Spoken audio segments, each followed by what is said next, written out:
Mercredi 17 mai 2023, sous la très haute présidence d'Ali Bongo Ondimba, président de la République, le Conseil des ministres s'est tenu au palais de la présidence de la République. Que faut-il y retenir?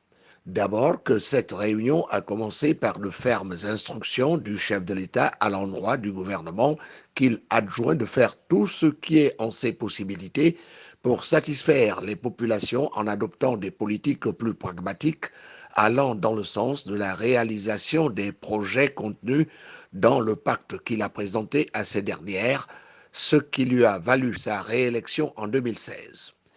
Il y a ensuite que ce Conseil des ministres s'est penché sur des questions relevant de l'adoption des textes législatifs et réglementaires.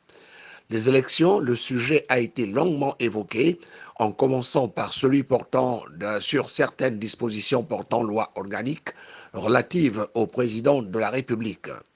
Ces modifications interviennent, entre autres, au niveau des conditions d'éligibilité à la présidence de la République, dont les critères d'âge de 18 à 30 ans, ainsi que les délais rattachés à la mise à disposition pour l'exercice exclusif de la fonction de président de la République au terme de l'élection devenue définitive.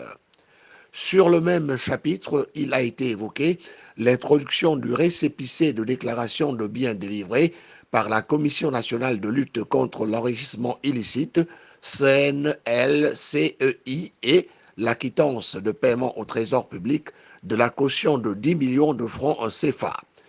Toujours sur ce volet élection, celle des sénateurs et députés a été évoquée. Dans le cas de la première comme de la deuxième chambre du Parlement, les conclusions ont, peut-on dire, été les mêmes, à savoir que leur mode d'élection aura lieu 3 mois au moins et 6 mois au plus avant l'expiration des pouvoirs des institutions concernant l'Assemblée nationale. Le scrutin est majoritaire uninominal et à un tour. Ajoutons qu'en ce qui concerne les sénateurs, les modifications sont conformes à la Constitution.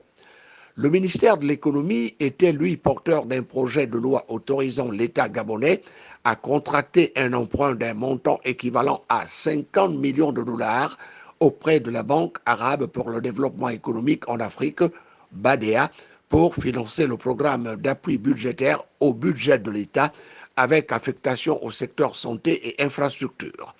Également adopté le projet de loi du ministère de l'Agriculture sur le code de la santé animale et de la santé publique vétérinaire. Objectif, doter le Gabon d'un cadre juridique adapté de moyens financiers, techniques et humains visant à mettre en œuvre les conditions de prévention, de détection et de maîtrise des dangers sanitaires. Le ministère de l'Habitat a, lui, enfin reçu une oreille attentive de la part du président de la République et du gouvernement en voyant son projet de loi portant déclaration d'utilité publique d'intérêt urbain à Angongé et dans le Komunda adopté.